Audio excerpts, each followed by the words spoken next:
Assalamualaikum warahmatullahi wabarakatuh. Di sini saya Putri Cahyati dengan nomor NIM 2021-69-1010 dari kelas 1D akan mempresentasikan tugas karya ilmiah bahasa Indonesia dengan judul Teknologi Komunikasi dan Perilaku Remaja. Sebelumnya, puji syukur saya panjatkan kepada Allah Subhanahu wa Ta'ala yang telah melimpahkan rahmat, hidayah, dan karunia-Nya sehingga saya dapat menyelesaikan tugas bahasa Indonesia karya ilmiah populer dengan judul Bahaya Internet bagi Remaja, tepat pada waktunya. Makalah ini disusun atas dasar untuk memenuhi tugas mata kuliah bahasa Indonesia. Tidak lupa saya ucapkan banyak terima kasih kepada dosen pengampu yang telah membantu dan memberikan bimbingan serta arahan dalam menyusun makalah ini. Karya ilmiah ini menjelaskan dampak yang ditimbulkan dari perkembangan iptek bagi para generasi muda. Saya menyadari bahwa makalah ini masih jauh dari kata sempurna. Oleh karena itu, kritik dan saran yang membangun sangat saya harapkan demi kesempurnaan tugas ini. Yang pertama, abstrak. Setiap kebudayaan memiliki pengetahuan, ilmu pengetahuan dan teknologi yang digunakan sebagai referensi untuk menafsirkan dan memahami lingkungan, serta digunakan sebagai alat untuk memanfaatkan, mengelola, dan menggunakan dalam memenuhi kebutuhan manusia. Perkembangan teknologi komunikasi sangat pesat dari zaman ke zaman. Dengan perkembangan ini, masyarakat mendapatkan berbagai kemudahan dalam menjalankan aktivitas sehari-hari. Bahkan hampir setiap orang tidak bisa lepas dari teknologi, khususnya teknologi komunikasi. Bukan hanya dari kalangan dewasa saja, tapi remaja dan anak-anak pun tidak lepas dari teknologi.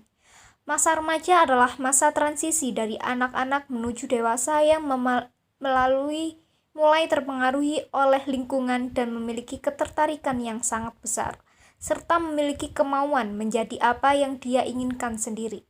Dengan kemajuan komunikasi teknologi, memacu remaja untuk melakukan aktivitas mencari jati diri yang lebih intensif dengan melihat toko di media. Dari kemajuan teknologi komunikasi ini juga memberikan dampak positif serta negatif bagi penggunanya. Kata kunci dari makalah ini adalah teknologi, remaja, dampak positif negatif, dan perilaku. Latar belakang dari makalah ini, dalam setiap kebudayaan selalu terdapat ilmu pengetahuan atau sains dan teknologi yang digunakan sebagai acuan untuk menginterpretasikan dan memahami lingkungan beserta isinya, serta digunakan sebagai alat untuk mengeksploitasi, mengelola, dan memanfaatkan untuk memenuhi kebutuhan manusia. Selain teknologi dapat berkembang melalui kreativitas penemuan atau discovery, penciptaan, invention melalui berbagai bentuk inovasi dan rekayasa. Kegunaan nyata iptek bagi manusia sangat tergantung dari nilai, moral, norma, dan hukum yang mendasarinya. Iptek tanpa nilai sangat berbahaya dan manusia tanpa iptek mencerminkan keterbelakangan. Harus diakui, di zaman sekarang manusia mau tidak mau harus mengikuti perkembangan yang telah ada. Jika tidak, mereka juga akan ketinggalan informasi dan mungkin juga akan terkucilkan atau teralienasi oleh keadaan. Akan tetapi, jika pemakaian teknologi tidak memaksimalkan fungsionalitas dan memakainya tidak sesuai dengan kebutuhan, maka kinerja tidak akan efektif. Dengan semakin canggihnya teknologi, hampir semua peran manusia dan aktivitas manusia digantikan oleh robot. Kemajuan teknologi komunikasi seperti telepon genggam, televisi, radio, dan internet tidak bisa kita hindari dalam kehidupan ini. Karena kemajuan teknologi berjalan sesuai dengan kemajuan ilmu pengetahuan. Kemajuan teknologi komunikasi di satu sisi memberikan dampak yang positif, seperti memudahkan manusia untuk berinteraksi antara satu dengan yang lain, memudahkan manusia untuk menjalankan aktivitasnya, dan memudahkan manusia untuk memperoleh informasi yang dibutuhkannya. Mudahnya informasi yang diperoleh oleh masyarakat ini dapat mempengaruhi cara pandang, gaya hidup, serta budaya dalam satu masyarakat tertentu. Di sisi lain, teknologi komunikasi juga mempunyai dampak negatif.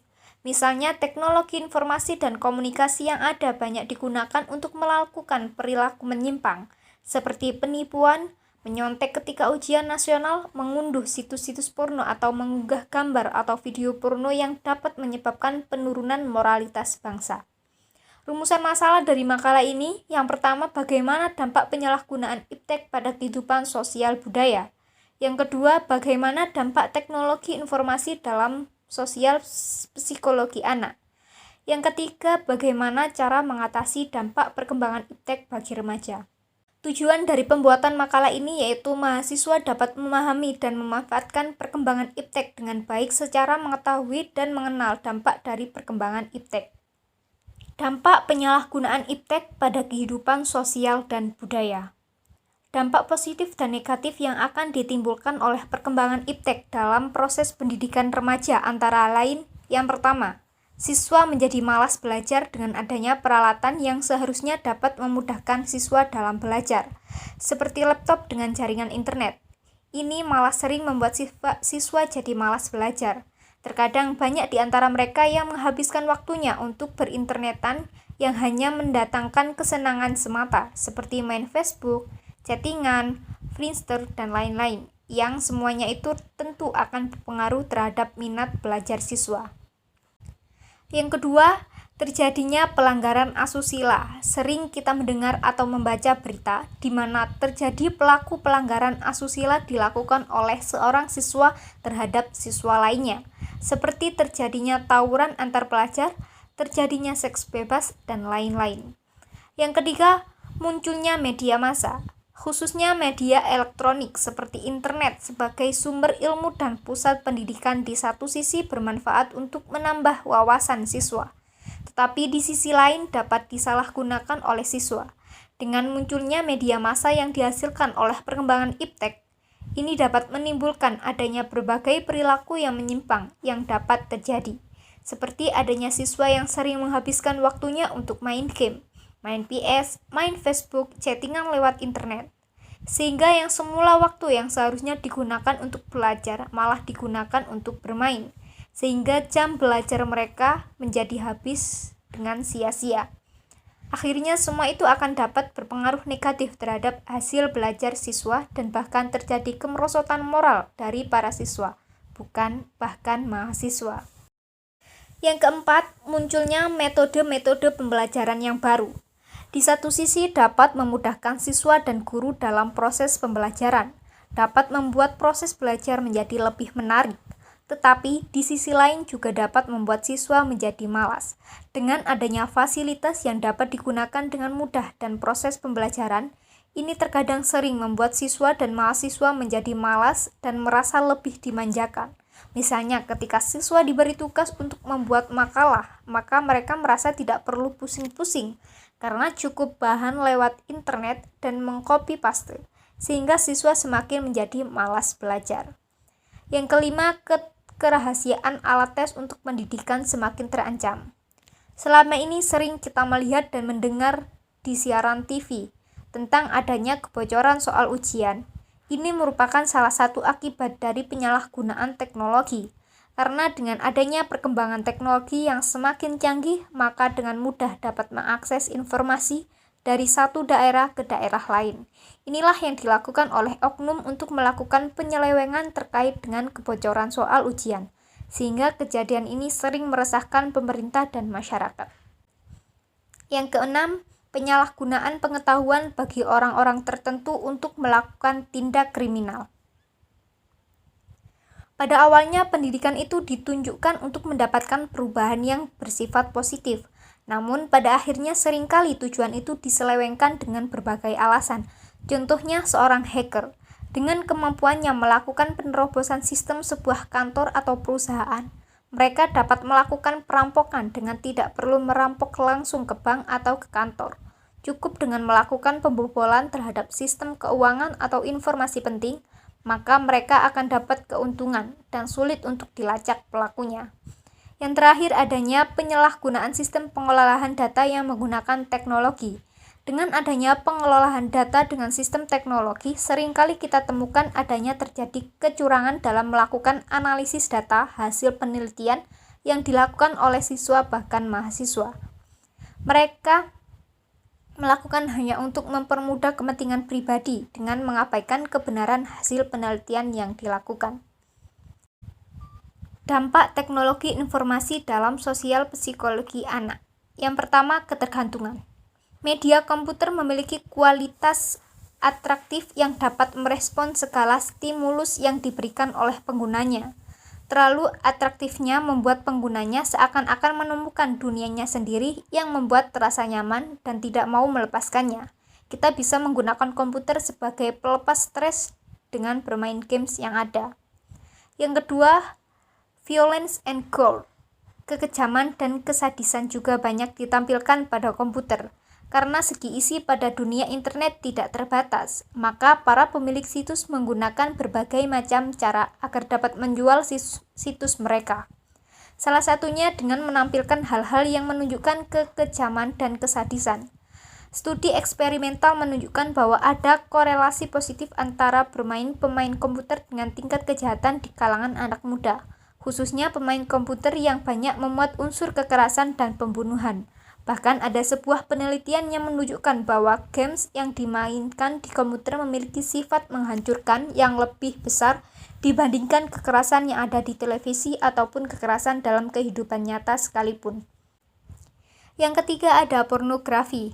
Anggapan yang mengatakan bahwa internet identik dengan pornografi memang tidak salah. Dengan kemampuan penyampaian informasi yang dimiliki internet, pornografi pun merajalela. Begitu banyak situs-situs pornografi yang ada di internet meresahkan banyak pihak, terutama kalangan orang tua yang khawatir anak-anaknya akan mengonsumsi hal-hal yang bersifat porno.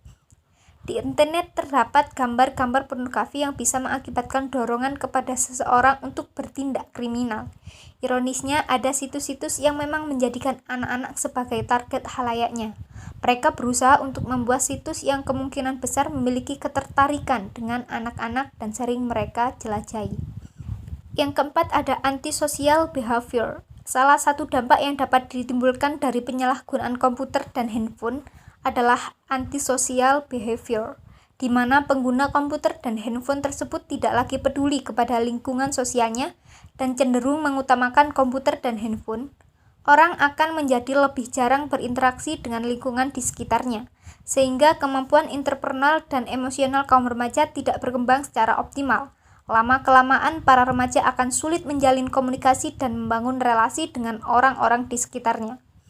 Bila hal tersebut tidak segera ditanggulangi, akan menimbulkan dampak yang sangat buruk, yang dimana manusia lama-kelamaan akan sangat individualis dan tidak akan lagi interaksi ataupun sosialisasi.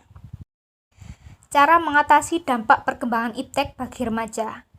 Yang pertama, dengan diberikan pemahaman kepada masyarakat tentang cara menggunakan teknologi yang baik dan tidak melanggar etika, sehingga teknologi dapat digunakan sebagai alat informasi yang dapat menopang keberlangsungan hidup manusia.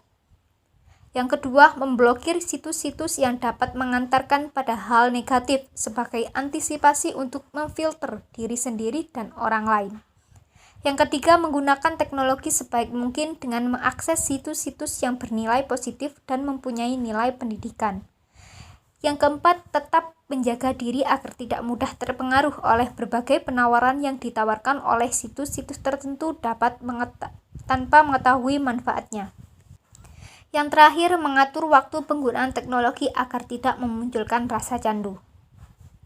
Kesimpulan dari makalah ini adalah, dalam setiap kebudayaan selalu terdapat ilmu pengetahuan atau sains dan teknologi yang digunakan sebagai acuan untuk menginterpretasikan dan memahami lingkungan beserta isinya, serta digunakan sebagai alat untuk mengeksploitasi, mengelola, dan memanfaatkannya untuk memenuhi kebutuhan manusia.